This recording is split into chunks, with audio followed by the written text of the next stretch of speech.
I think there's a perfect time to This is always a perfect time to level up your life skill, and I think sex skill is one of the life skills on how you relate to people.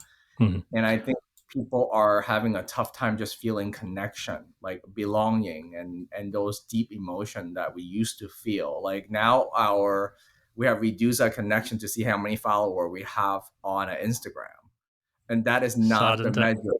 Yeah, that is not the Mm. measure. And ultimately, I really want men and women to really feel the genuine connection that it hasn't been hijacked by tech company. Um, and once you feel it, the craving will be there because it's wired in us.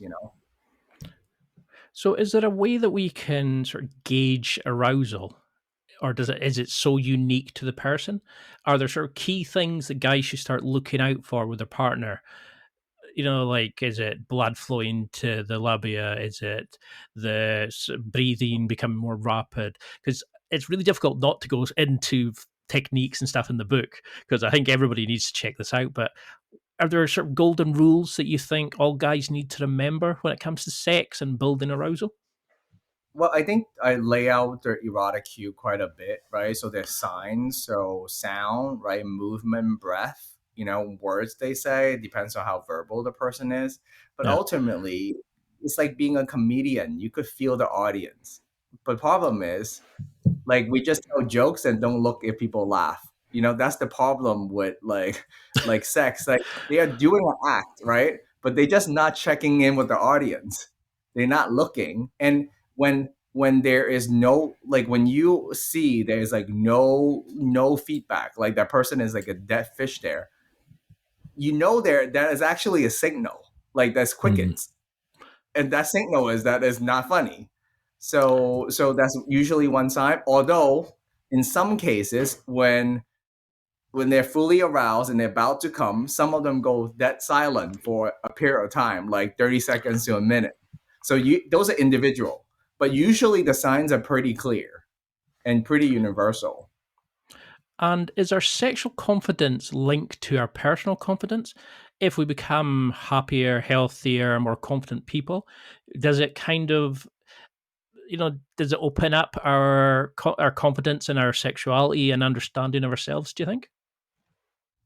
I think it works in both way. The more confident you are in other arenas in your life, of course, going to help. But that's one of the things that you cannot outsource, because Mm. you could be Jeff Bezos in the boardroom, but it doesn't mean that you are the king in the bedroom either. It does not transfer. So, and you don't want, I, I mean, I gotta kind of turn on by group sex, but most people don't want to outsource their sex to another person. This is where it really comes down to your personal connection with that person. Like your secretary cannot buy you that gift. It is one of those things that you want to kind of master. So yeah, it does not. But the things that actually build confidence is competence, because it's like you don't even like David Chappelle doesn't need us to tell him anymore that he's funny. Like it is Mm. there, you know. So because of what he can do over and over and over again, and that is something so pleasurable that I wish more people would know, like what it's like to have that experience in the bedroom. And I'm telling you from a guy who was such a shit show in the bedroom and transformed that. It's not like I always felt that I was a porn star. It's easy. Like I was like people would stop dating me and fucking me because my sex is so horrible. To turn that around is what I have gone through. Because you've done this amazing transformation, and you couldn't imagine you as the person you describe in the book. And that's what I love about it, is like you're so open and honest and vulnerable about saying, this is what I did, this is how I fucked up a threesome, this is how I was hiding my penis because I was worried it was too small.